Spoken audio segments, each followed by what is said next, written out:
అందరికీ నమస్కారం. Welcome to BHK education channel in Telugu. So మనం బేసిక్ ఎలక్ట్రికల్ అండ్ ఎలక్ట్రానిక్స్ ఇంజనీరింగ్లో, ఎస్పెషలీ ఈ ఎలక్ట్రానిక్స్ ఇంజనీరింగ్లో యూనిట్ 1 సెమీ కండక్టర్ డివైజెస్ గురించి మనం మాట్లాడుకుంటున్నాం. గత వీడియోలో ఇంట్రొడక్షన్ ఆఫ్ ది ట్రాన్సిస్టర్స్ గురించి మనం మాట్లాడుకున్నాం. ఇప్పుడు ఈ వీడియోలో వర్కింగ్ ఆఫ్ ది ట్రాన్సిస్టర్ గురించి మనం మాట్లాడుకుందాం. అంటే ట్రాన్సిస్టర్ ఏ విధంగా పనిచేస్తుంది అన్న దాని గురించి మనం చెప్పుకుందాం. సో ఇది చెప్పుకునే ముందు మనకు ఆల్రెడీ రీజన్స్ ఆఫ్ ఆపరేషన్ గత వీడియోలో చెప్పాము.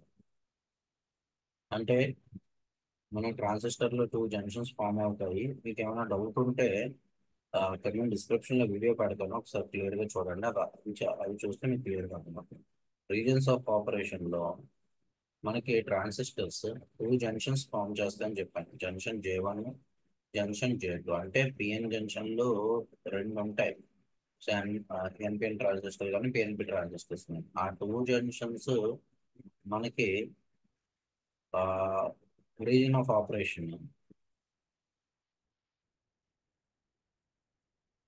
Reason of operation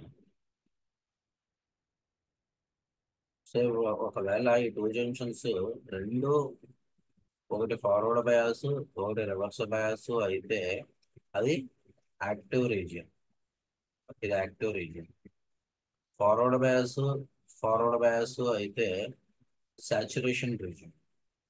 saturation point అంటారు కదా, saturation region.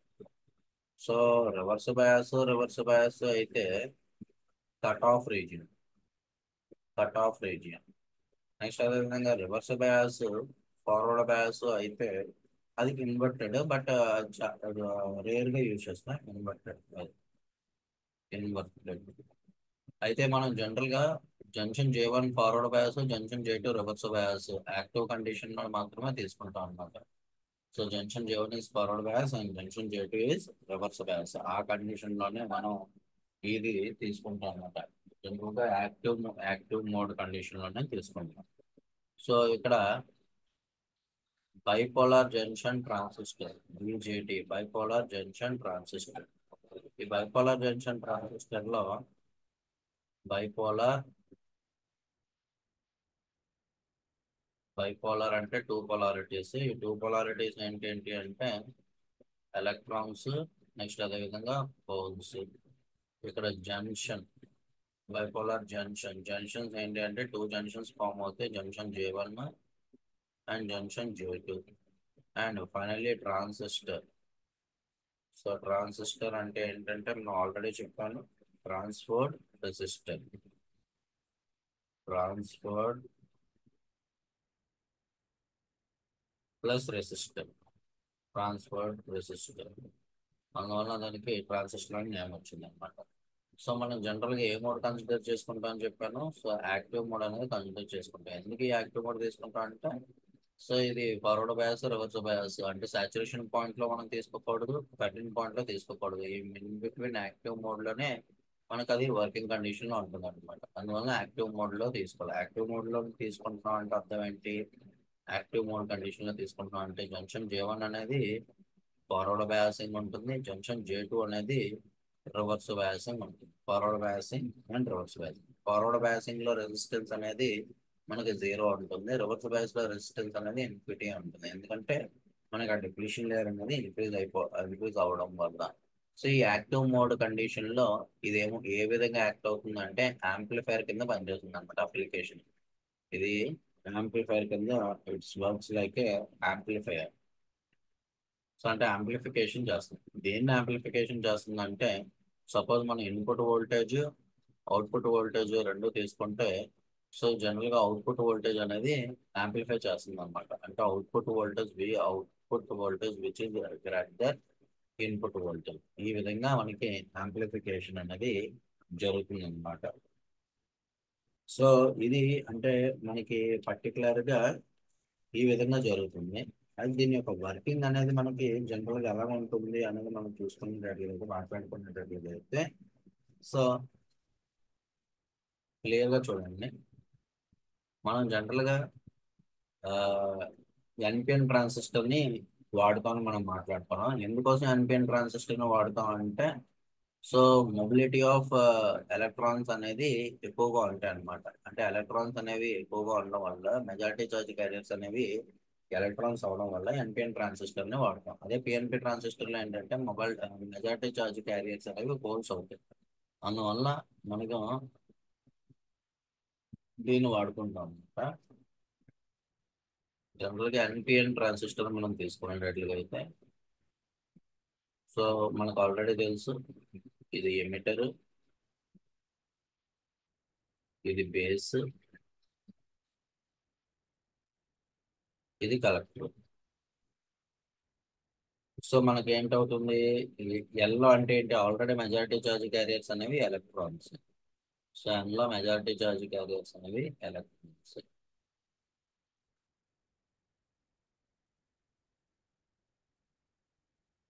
పిలో majority charge carriers అనేవి హోల్స్. పిలో majority charge carriers holes.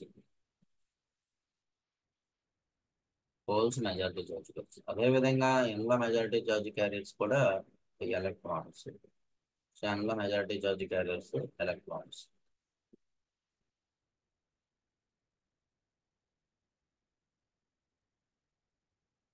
So ఇప్పుడు మనకి ఏంటి, ఇవి రెండు జంక్షన్ ఫామ్ అవుతున్నాయి. ఇది పి, ఇది ఎన్. ఈ రెండు కలిపి ఇక్కడ ఒక జంక్షన్ ఫామ్ అవుతుందో అది junction J1.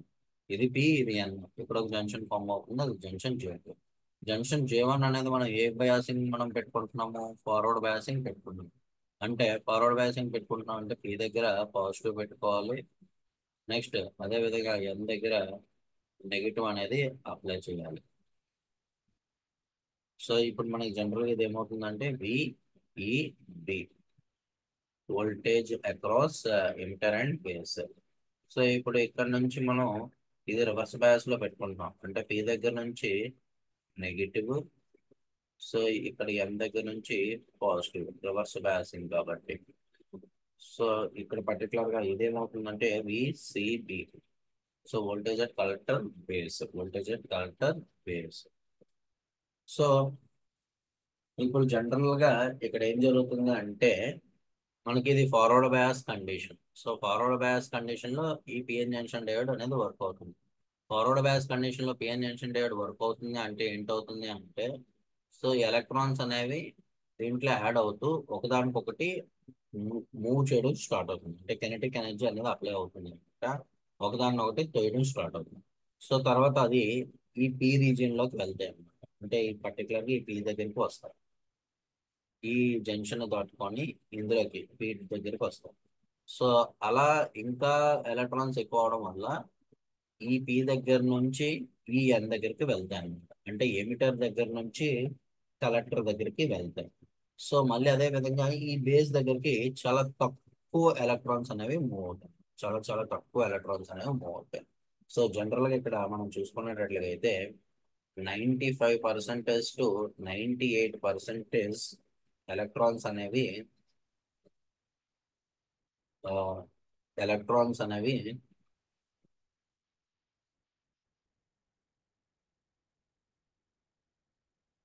So 95% to 98% electrons. So ఎక్కడి నుంచి ఎక్కడ మూవ్ అవుతాయి అంటే ఎమిటర్ దగ్గర నుంచి కలెక్టర్ కి మూవ్ అవుతాయి అనమాట. So emitter to collector. So అదే విధంగా 2% to 5% few electrons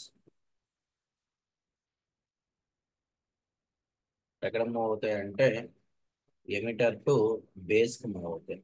so 2 to 5%.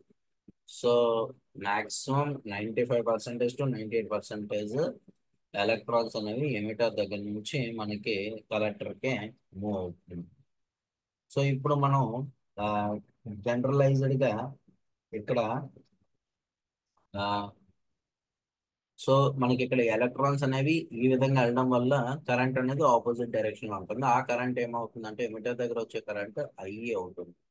So ఇప్పుడు ఎలక్ట్రాన్స్ అనేవి డైరెక్షన్స్ ఈ మూవ్మెంట్ లో ఉండడం వల్ల కరెంట్ డైరెక్షన్ అనేది ఈ డైరెక్షన్ లో ఉంటుంది. ఈ కరెంట్ అనేది IB current. So electron direction అనేది ఈ విధంగా ఉండడం వల్ల కరెంట్ డైరెక్షన్ అనేది ఈ విధంగా ఉంటుంది. ఆ కరెంట్ ఏమంటుందంటే ఐసి కరెంట్. సో ఇప్పుడు దీని మొత్తాన్ని టోటల్ 1 అనుకుంటే ఇక్కడ ఇన్ఫినిట్ ఆల్ఫా వచ్చింది అనుకున్నా, ఆల్ఫా ఎలక్ట్రాన్స్ అనేవి వచ్చాయి. సో ఇది 1 మైనస్ ఆల్ఫా అవుతుంది. ఇది 1 మైనస్ ఆల్ఫా, 1 మైనస్ ఆల్ఫా ఎన్, ఇది ఆల్ఫా ఎన్ అనుకుంటే ఇది 1 మైనస్ ఆల్ఫా ఎన్,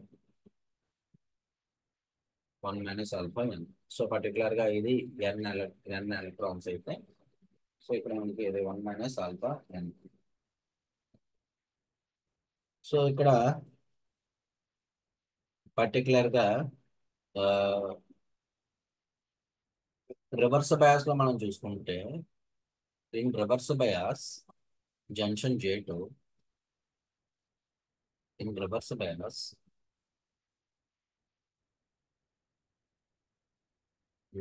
బయాస్ జంక్షన్ J2. సో ఇక్కడ మనం చూసుకున్నట్లయితే majority charge carriers in n side. So majority charge carriers n side. So మనకి ఏ ఎన్ సైడ్ దగ్గర minority charge carriers of the n side. So n side లో minority charge carriers ఏంటంటే holes. So N2P. Next అదే విధంగా minority charge carriers of the P sides. So that is nothing but electron. So మనం P side లో చూసుకున్నట్లయితే minority charge carriers అనేది electrons.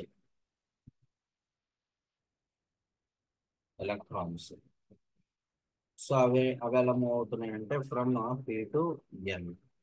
So P to N. So అయితే మనకి ఇక్కడ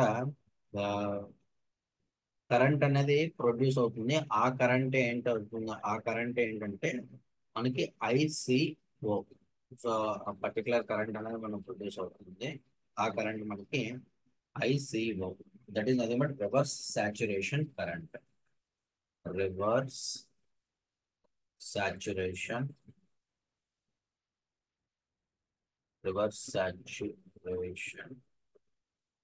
current or leakage current,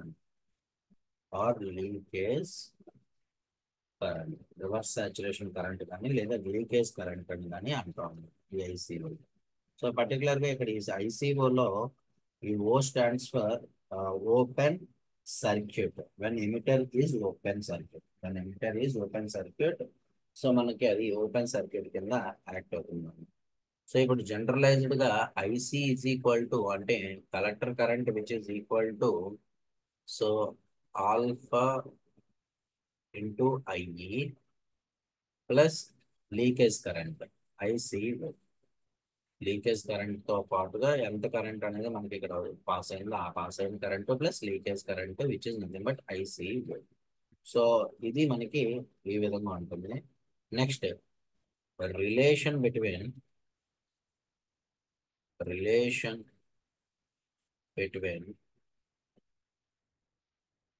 emitter current ICE, collector current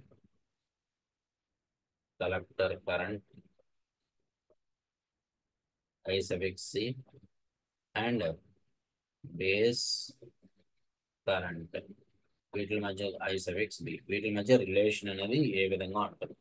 as per KCL Kirchhoff current law ప్రకారంగా sum of leaving currents which is equal to sum of entering currents.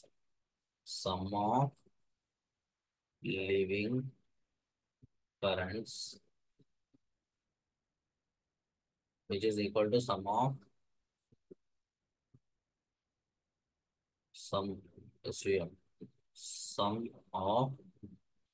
entering current.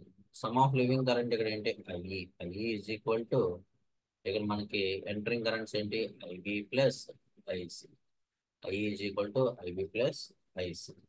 ఇది మనకి ఆ వీటి మధ్య relation అన్నమాట. సో ఇది working of the transistor. దీని తర్వాత కాన్ఫిగరేషన్స్ అనేవి స్టార్ట్ అవుతాయి. సో ట్రాన్సిస్టర్ కాన్ఫిగరేషన్స్ అవి ఏంటంటే common base, common emitter, common collector configurations. వాటి మీద వీడియోస్ అనేవి మనం నెక్స్ట్ వీడియోలో చూద్దాం. సో వీటిల్లో ఏమైనా మీకు డౌట్ ఉంటే కామెంట్ సెక్షన్లో అయితే అడగండి.